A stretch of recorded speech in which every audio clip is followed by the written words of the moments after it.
Tunog. Tunog ng pagtakbo ng mga kabayo.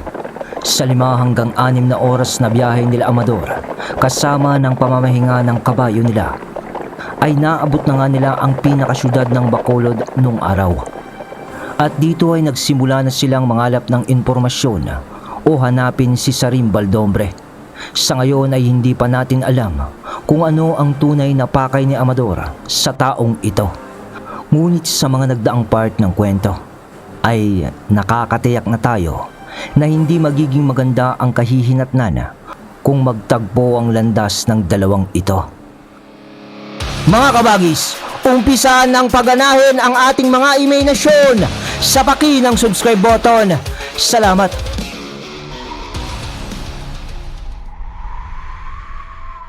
Gamit ang koneksyon nila Amador o impluwensya sa buong nayon ng Negros, ay una nilang pinuntahan ang pueblo ng Bacolod o Casarial na munisipyo na nga kung tawagin ngayon. At yun ay upang ipagtanong kung may nakalap na silang impormasyon kung saan naroroon ang ngalan na Sarim Baldombre na mukhang kinupkop ng lugar noon ng Bacolod. At sa mga ilang oras nila noong pagtatanong-tanong sa lugar at sa mga tao na rin sa labas ng Casarial, ay iisang lugar lang ang sinasabi ng mga ito kung nasaan si Sarim Baldombre. At yun ay walang iba kundi sa barangay Alangilan o Alangilan. Sa mga hindi naman nakakaalam, ang barangay Alangilan ay matatagpuan sa silangang bahagi ng Bacolod City, kung saan nagsisimula ang mga rolling hills at tanawin ng kabundukan. Mula rito ay tanaw na ang matatayog na puno at makapal na gubat na papunta sa Mount Canlaon.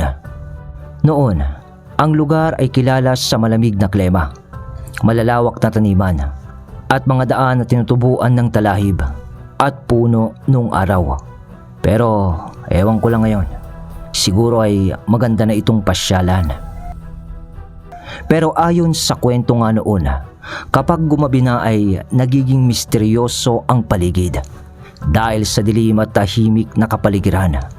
Ang mga sinaunang naninirahan dito ay may mga kwento na kakaibang nilalang na nagpapakita sa mga masukal na bahagi ng kagubatan. Ang tahimik na lugar na malapit sa gubat at ilog ay pinapaniwala ang pugad ng mga aswang at iba pang nilalang. Sabi naman ni Amador nung marinig niya na nandun nga sa lugar na yon si Sarim, "Walang iya ka matanda. Talagang alam mo kung saan ka magtatago. Mga kasama, umanda kayo. Tiyak na mapapalaban tayo sa lugar na yon." Tumangulang naman noon ang 3 kasama ni Amador sa sinabi niyang ito. At sa pagsakay nila sa kabayo, matapos ang kanilang pamamahinga, ay dumiretso na sila sa Alingalan.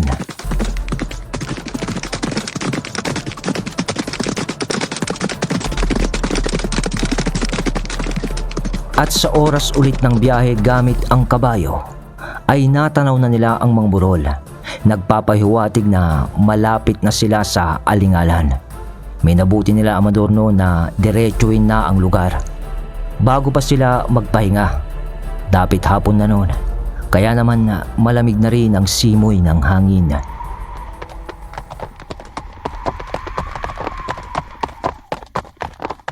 Dagdag ang kanilang pamamahinga sa lugar at paghahanap sa bahay mismo ni Sarim Baldombre.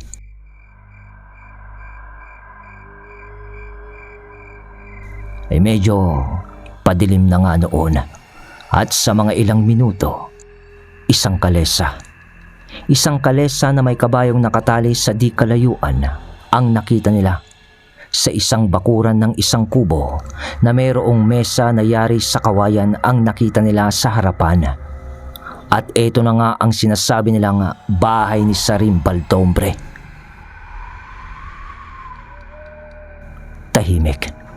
Tahimik noon ang bakuran, pati ang kubo. At tanging pagsinghalang ng kabayo ang maririnig mo. At nag-uumpisa na rin noong tumunog ang mga kuliglig sa paligid.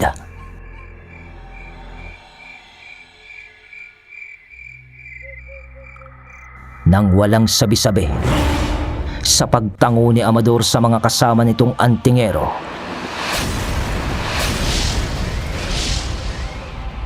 isa-isa nang nagpakawala ang tatlo ng mga tigalpos sa kubo at sa paligid ng bakuran kung sakaling may pangontra man na nakalagay doon para sa kani-kanilang kakayahan. At ang mga tigalpo na ito ay pangwasak na ng masasamang elemento, pati na ang bakod ni Sarim kung sakali man na nasa loob ngayon ng kubo, kasi ramdam din nila na may enerhiya mula sa kubo na yon. Malalakas ang pinakawalan ng mga yon na tigalpo dahil sa kombinasyon ang mga orasyon na to na iniihip nila sa hangin ang mga lihim na ngalan ng Diyos, na kahit ang mga nilalang na nagbabantay sa kubong iyon ay masusugatan o masusunog. Pagkatapos noon ay agarang sinipa ni Amador ang bakod na trangka na kawayan ng kubong iyon at kasabay ng pagpasok niya sa mga unang apak ng mga paa niya sa bakuran ay hugot niya agad ng bakos na banal. Tapos ay walang imik-imik ito na dumiretso sa pintuan ng kubong nakasara, at nang maabot niya yon, sipa niya ulit sa pintuan ng kubo at sa pilitang pagbubukas nito, nakahanda na noon si Amador para sa isang physical man o spiritual na kumbate. Ngunit isang itim na kandila lamang ang nakita ni Amador sa loob ng kubong ito na nakasindi. Nakapatong iyon sa parang pulang panyo na may mga nakasulat na mga usal o buhay na salita. At parang nagsisilbing mantilang pulang panyo na yun sa isang maliit lamang na altar. Makikita mo agad yon mula sa pintuan, dahil sa isang buong parisukat lamang ang buong loob ng kubo na ito at walang dibisyon. Kumbaga wala nga itong silid. Habang nasa palibot naman ang tatlo na kasama ni Amador ng kubo, ay pumasok na ito. At doon ay inihipan ni Amador ang sindi ng kandila kasama ng usal.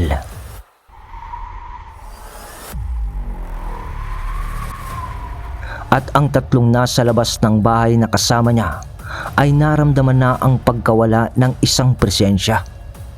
Ibig lang sabihin nun ay isang dami o isang peking presensya ang nasa loob ng kubo na yon.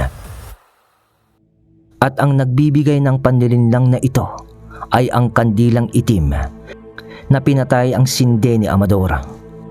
Ngunit, tara na, susundan natin ang usok ng kandila. Mukhang gusto niya makipaglaban sa atin sa lugar na naaangkop sa kakayahan niya. Uwi ka ni Amador paglabas niya ng pintuan ng kubo. Sabay bulong niya ng, akala mo siguro, tanda, ay natatakot kami sa'yo. Sige, tara na, bago mapukaw ang usok ng kandila sa ating paningin.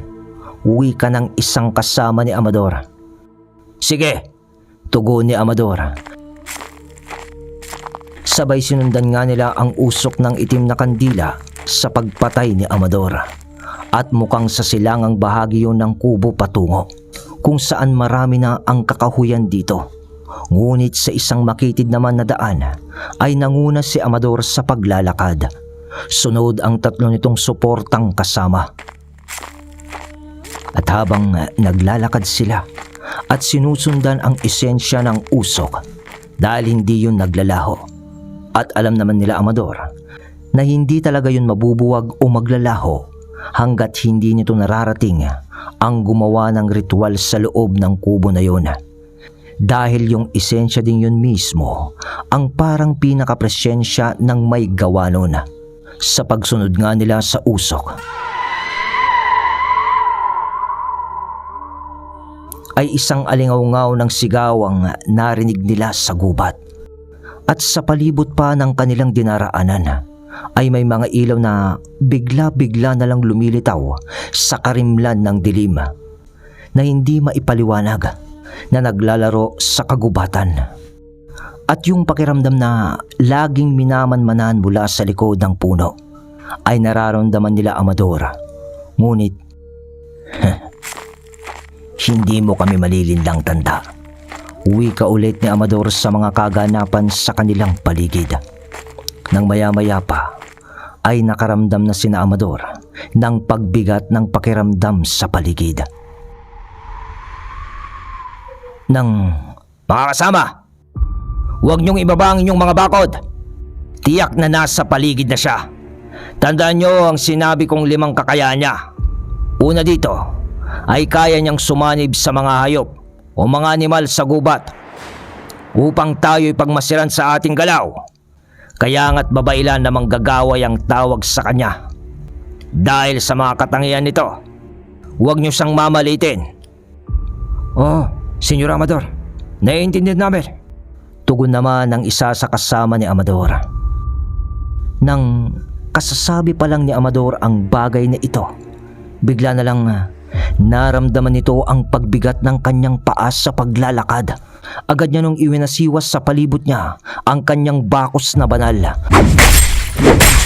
At kumidyap iyon na parang may mga tinamaang nilalang na hindi nakikita. Dahil alam ni Amador na mayroong nilalang na pumapatong sa kanila dahil sa pagbagal ng kanyang pagkilos o pagbigat ng kanyang mga paa. Nang makaluwag na si Amador sa ginawa niya, agad niyang liningon ang kanyang mga kasama ng, Senyor! Senyor! Si Dimyo!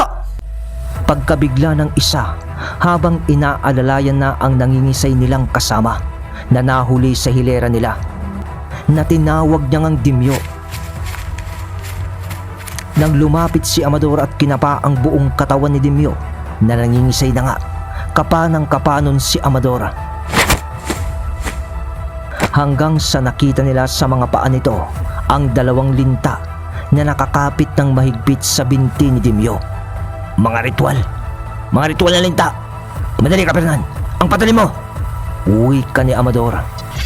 Ngunit sa pagbunot ni Fernan ng kanyang patalim,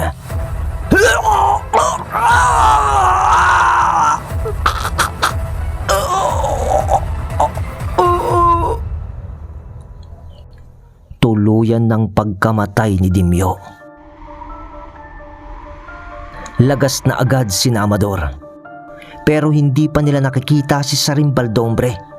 Hindi alam nila Amador kung kailan kumapit ang mga linta na yun kay Dimyo.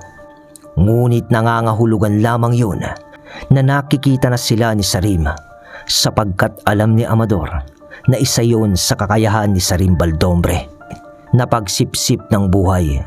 At yun ay sa paraan ng paggamit ng mga elemento o mga bagay na may buhay sa kapaligiran.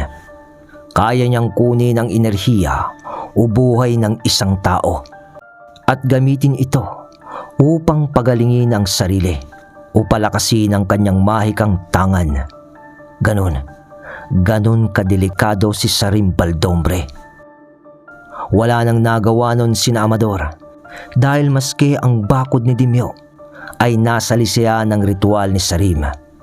Kaya naman itinabi na lang nila ang bangkay ni Dimyo upang balikan na lamang pagkatapos ng kanilang misyon. Ngunit sa pagtabi nila sa bangkay ni Dimyo, Amador, hindi pa rin kayo nagbabago ng mga dalagit. Masyado pa rin kayong matapang. Pero di nyo naman ginagamit ang utak nyo. Salita ng isang matandang boses na lalaki na medyo magaspang. Sa paglingon naman ni Amador, kasabay ng pagtayo, hawak ang bakos na banal. Nagpakita ka rin, tandang Sarim. Marami ka ng utang sa pamilya ko. Hindi ko alam na buhay pa ang katawang lupa ng kagaya mong demonyo. Wika ni Amador kay Sarim na puting-puti na ang buhok nito, pati ang mga balbas na nakatayo sa di kalayuan sa kanilang tatlo. Doon sa parting walang masyadong kahoy o puno. Yung parting makakagalaw ka ng maayos kung magkakaroon man ng labanan. Nang humakbang na si Amador kasama ang 2 natitirang kasamahan nito upang lapitan ng bagya si Sarim Baldombre. Konting sandali lang yun ng seryosong lakad ni Amador at ng dalawa pa niyang kasama. At sa pagtigil ni Amador, wala ka talagang alam, Amador. Sa tingin mo ay ikaw ang may kasama sa pagparito mo? Salita pa ni Sarim. Ano? Anong ibig mong sabihin? Sa huling salita na yun ni Amador, nabigla siya nang marinig niya ang tunog ng pagsaksak ng kanyang kasama sa isa rin nitong kasama. Bumulwak ang dugo sa bunganga ng isang kasamahan ni Amador na nagngangalan namang Balo! Sigaw niya sa ngalan ng isa nitong kasama dahil sinaksak ito ng patalim na hawak ni Fernan. Ibig sabihin ay kalaban ang isang kasama ni Amador. Nang binunot ni Fernan ang patalim, ay isusunod na niya si Amador. Mamatay ka na! Dalagit! Sigaw pa ni Fernan. Sa buwelo ni Fernan ang kanyang pag-unday ng patalim kay Amador. Hampas nito ng bakos na banal sa kamay ni Fernan na may hawak ng patalim. Ah! Nabitawan ni Fernan ang patalim nito dahil sa halos madurog na ang daliri nito sa paghampas ni Amador ng bakal ng kanyang sintron. Ngunit sa singit ng kumprontahan na yun ng bakbakan, biglang lumitaw dito si Sarim Baldombre kasabay ng pag-unday nito ng isang punyal kay Amador. Nailagan yun ni Amador, ngunit nasugatan ito ng konti. Dumaplis ang balaraw sa braso ni Amador. Natigil naman sa pag-atake si Amador at panandalian din na tumigil ang dalawa, yung si Fernan at Sarim. Pero, tapos ka na, Amador! Wika ni Sarim kasabay ng pagpatak ng dugo ni Amador sa lupa sa sugat niyang natamo. Nanlaki ang mga mata ni Amador nang makita niyang ang hapay. Ang hapay na punyal ang hawak ni Sarim. Naaalala niyo ang balaraw na hapay? Ito yung punyal na hawak dati ng mga salbasyon, yung isang anak ni Don Vicente. At ano ang epekto nito pag nasugatan ka ng itim na balaraw o punyal na ito? Kamatayan. Sumpa ng kamatayan ng sugat na hindi nagagaling hanggang sa araw na ikaw ay mamatay na. Ngunit sa bilis naman ng pag-iisip ni Amador ng mga bagay-bagay sa kanyang wisyo, kahit na alam na niya ang epekto ng hapay sa kanya. Desperado ka lang talaga, tanda. Sa kagustuhan mong lipulin kaming mga dalagit. Pero huwag kang magalala dahil isasama na kita bago pa ako unang mawala sa'yo. Uwi ka ni Amador kasabay ng pag-uusal nito. At hawak niya ng bakos na banal sa magkabila ang dulo nito habang binibigkas na niya ang sinaunang panalangin. Per potentiam, Michaelis at Lumen D, sumuko ako upang pawiin ang dilim.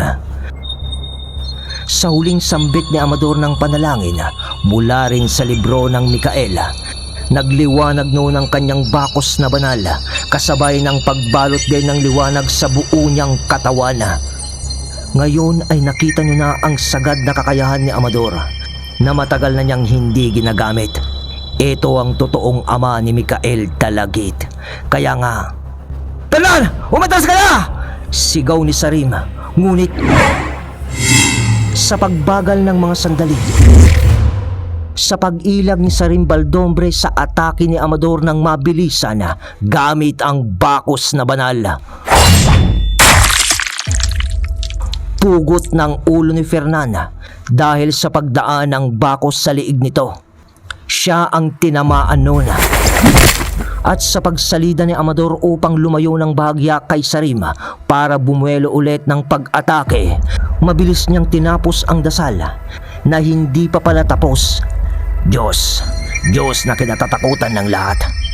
Diyos na pumupugot ng ulo ng kasalanan. Sambit niya, sabay atake ulit kay Sarim Baldombre. Isinalubong naman ni Sarim ang itim na punyal upang sa isip niya siguro ay masangga ang bakos na banal sa pagtama ng bakos na banal sa itim na punyal.